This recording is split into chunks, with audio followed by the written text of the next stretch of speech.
Good morning guys. Welcome to my channel. आज आप ज़रूर सोच रहे होंगे कि मैं आज घर पर कैसे और बाहर की वीडियो नहीं बना रहा हूँ, because outside there is a little bit cloudy और कभी भी बारिश आ सकती है। इसलिए मैंने सोचा आज घर पे हूँ तो घर के अंदर ही बैठकर वीडियो बनाऊँ, ताकि और आज मुझे थोड़ा इन्फॉर्मेशन देना है तो बाहर थोड़ा विंड का साउंड आएगा और थोड़ा डिस्टर्बेंस आएगा, इसलिए मैंने सोचा घर पे बैठ के वीडियो बनाऊँ।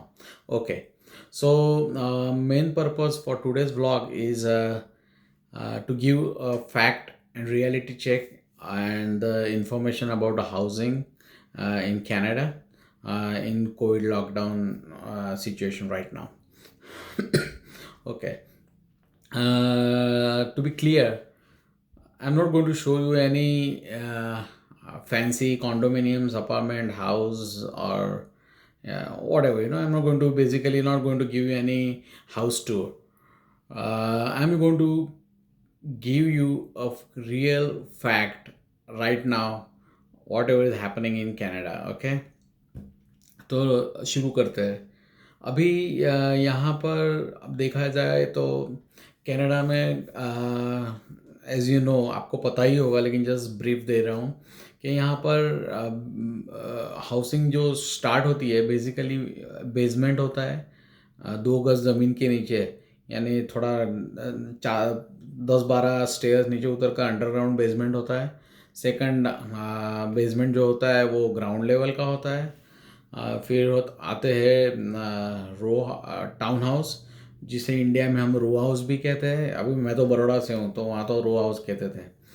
फिर आते हैं सेमी डिटैच और फिर डिटैच। अभी उसको एक एक करके हम लेते हैं, लेकिन काफ़ी लोगों ने इसकी जानकारी दी होगी, लेकिन मैं आपको ये बताना चाहता हूँ कि किस कैटेगरी लोगों को किस कैटेगरी का हाउस लेना चाहिए। ये जस्ट मेरी एडवाइस है और सजेशन है। आपको लेना हो तो लो और नहीं तो tata bye bye. But just to give a brief information, तो शुरू करते हैं। अगर जो पहले स्टूडेंट्स लोग हैं जो यहाँ पर स्टूडेंट्स आते हैं, उनका क्या है, तो क्या है उनको शेयरिंग में। मैं अभी अब बेसिकली मैं मिसिसागा एरिया में रहता हूँ, which is called falls in GTA area. GTA means greater Toronto area. So main downtown Toronto है, उसके आजू बाजू ब्रैम्पटन, मिसिसागा, इटोबिकोक, मार्कम, स्कार्बो, ये सारे सिटीज़ है जहाँ पे ऑल बेसिक यूनिवर्सिटीज़ है, बड़ी बड़ी कॉलेजेस है और वो सब है। तो बेसिकली इंडिया से यहाँ मैंने काफ़ी देखे, ब्रैम्पटन में लोग आते हैं, पंजाब से लोग आते हैं। तो उनके लिए अगर शुरू में किफ़ायती चीज़ ढूंढनी हो तो शेयरिंग रूम्स मिलते हैं। अगर आपको सेपरेट रूम चाहिए तो it start from $500 to $700 right now, current rate is going on. जिसमें आपको शेयर किचन वॉशरूम करना पड़ता है, लेकिन आपकी रूम बेडरूम सेपरेट होती है। इसमें इंक्लूसिव ऑफ इंटरनेट और वाईफाई सब कुछ इंक्लूसिव होता है। कोई यूटिलिटी का पैसा एक्सेस देना नहीं पड़ता है। तो स्टार्टिंग अगर आप स्टूडेंट वीज़ा पे आ रहे हो, आपके पास पैसा है, बाप के पैसे पे लहर कर रहे हो, तो आप सेपरेट रूम ले सकते हो। भी थोड़े मिडिल क्लास लोग आते हैं जो थोड़ा पैसे की तंगी रहती है, तो वो शेयरिंग रूम भी ले सकते हैं। वो आपको पड़ेगी, गिरेगी लगभग $250 से $300 के बीच में, जहाँ पे 2 बंदे 3 बंदे एक रूम शेयर करते हैं। तो उसमें आपको रूम भी शेयर करना पड़ेगा, सब कुछ शेयर करना पड़ता है, लेकिन I think is a best option. Again अगर बाप का पैसा है तो आप रूम ले सकते हो सेपरेट। ओके, ना सेकेंडली PR पर जो आते हैं, तो हम जब आए थे तो शुरू तो यहाँ सब बेसमेंट से ही करते हैं। जो नॉर्मल पब्लिक आती है, जो बहुत पैसे वाले होते हैं, वो अपार्टमेंट में भी चले जाते हैं और घर भी ले लेते हैं, उनका लुकआउट है। लेकिन मैं आम लोगों की बात करना चाहता हूँ। बेसिकली जो आम कपल्स आते हैं PR पर, वो बेसिकली स्टार्टिंग वो they start with the basement. अभी हम जब आए थे तो बेसमेंट का रेट 700-800 में मिसिसागा में मिलता था। अभी राइट नाउ इट्स गोइंग $1,500। कभी कभी यूटिलिटी एक्स्ट्रा देनी पड़ती है। 2 बेडरूम का बेसमेंट अगर आप लेते हो तो so now it's costly. Specially Mississauga तो बहुत कॉस्टली हो गया है अभी। डाउनटाउन टोरंटो तो उससे भी कॉस्टली है, लेकिन अगेन इट डिपेंड्स। तो ये मैंने बताया स्टार्टिंग का कपल आता है। अब हाँ, और अगर आपको अपार्टमेंट में जाना है तो अपार्टमेंट में क्या होता है, आपको लीज़ साइन करनी पड़ती है, और लीज़ तभी साइन कर सकते हो जब पहले आपकी वो क्रेडिट हिस्ट्री चेक करते हैं। अगर आपकी यहाँ पर क्रेडिट हिस्ट्री नहीं है तो आपको अपार्टमेंट देंगे नहीं वो। तो is easy to start with basement. 8 महीने 1 साल रहो बेसमेंट में, थोड़ी क्रेडिट हिस्ट्री बढ़ाओ आपकी, then you can go for apartment. Okay, so आपका हो गया बेसमेंट, शेयरिंग रूम, और अब देखते हैं अपार्टमेंट की तरफ। अभी तो अगर आपकी एक बार क्रेडिट हिस्ट्री बन जाती है तो now you can move to the apartment. Apartment का अभी मिसिसागा और यहाँ पे रेंट चल रहा है 2400 to 2500, 2 बेडरूम का, प्लस यूटिलिटी होती है। कभी कभी इंक्लूसिव भी होती है, लेकिन ज़्यादातर अभी इंक्लूसिव देते नहीं हैं वो लोग। रेंट प्लस यूटिलिटी हो गया है अभी। तो Mississauga is little bit costly. आप थोड़े इटोबिकोक साइड जाओ तो थोड़ा सस्ता मिलता है, पुराने अपार्टमेंट में जाओ तो। कॉन्डोमिनियम्स are too expensive.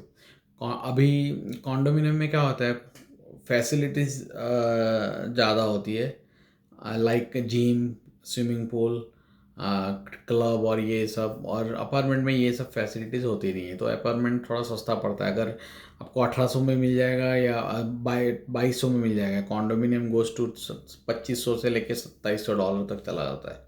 So is very basically costly. Downtown proper Toronto में जाओगे तो 3000 के ऊपर चला गया है। तो अगर आप आईटी जॉब है आपके पास, आपकी कंपनी वहीं है एक डाउनटाउन में, तो आप डाउनटाउन जा सकते हो, जहाँ आप कम्यूटिंग बचा सकते हो, यानी आपको बस नहीं लेना पड़ेगा, तो उसके पैसे बचेंगे तो आप उसमें रेंट में डाल सकते हो। तो it all depends on what job. मैं तो अभी से हाउसिंग का बता रहा हूँ। जनरली शादी होती है यहाँ पे, couple they start with 1 bedroom apartment या कॉन्डो, देन एक किड होने के बाद they move to, I think तो move to town house. Town house भी अभी पहले जब 275-300 के में तो टाउन हाउस मिलते थे, राइट। मैं परचेसिंग की बात कर रहा हूँ। अभी वो ऑल 550-600 के तक चले गए सारे टाउन हाउस। फिर आते हैं सेमी डिटैच।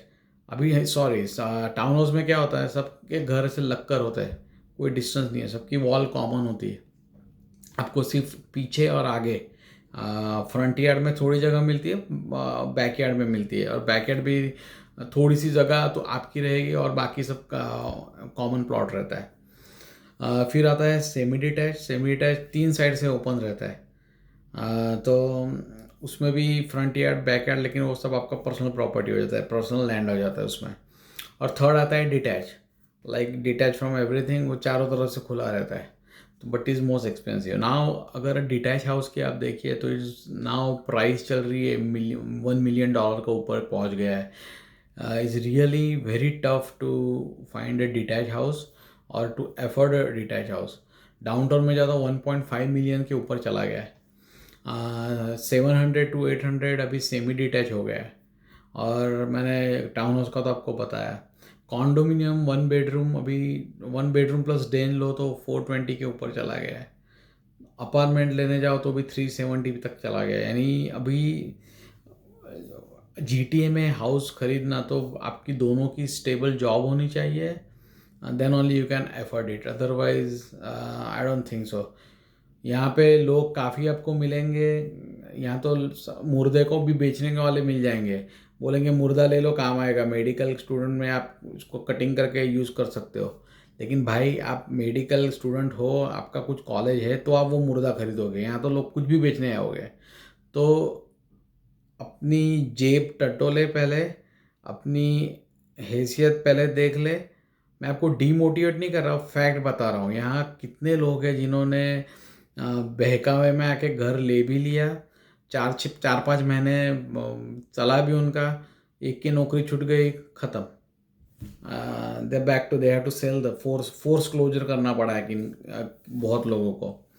तो पहले थोड़ा मेरे हिसाब से 1-2 साल रेंट पे रहिए, थोड़ा सेव करिए। 20% तक आप अगर डाउन पेमेंट इकट्ठा कर लेते हो और फिर घर लेने की सोचते हो तो आपके लिए बेनिफिशियरी रहेगा। अभी उसके आगे बहुत उसके क्लॉज एंड प्रोज और कॉन्स है, अगर उसका डिटेल वीडियो आपको मैं बाद में बताऊंगा। ये तो जस्ट मैं आपको हाउसिंग की थोड़ी आइडिया देना चाह रहा था, इसलिए पूरा ये बेसिकली व्लॉग बनाया है। तो ये हो गया हाउसिंग का। मैंने अभी अगर आपको अल्बर्टा या दूसरे प्रोविंस लाइक ओंटा क्यूबेक यहाँ पे जाओगे तो थोड़ा सस्ता है। अभी कोविड की वजह से काफ़ी मार्केट डाउन है, तो रेंट भी काफ़ी कम हो गया है। काफ़ी मीन्स 10 to 15% डाउन आ गया है। तो you can opt for those provinces also. लेकिन अगर आप जीटी आ रहे हो तो हाँ, थोड़ा 5% से रेंट कम हुआ है, लेकिन यहाँ GTA में क्या है, जो कोई आता है सब यहीं लैंड होते हैं, तो इट्स वेरी टफ। यहाँ प्राइस कम हो जाएगी। अब हाउसिंग इतना कोविड सिचुएशन है, जॉब नहीं है लोगों के पास, लेकिन housing market is still going up. तो this are the facts. I hope आपको सारी इन्फॉर्मेशन जो चाहिए थी मैं आपको प्रोवाइड कर सका। अगर आपको और इन्फॉर्मेशन या कुछ भी पूछना हो तो you can ask your question in the comment section. I will definitely try to answer all of them. Thank you.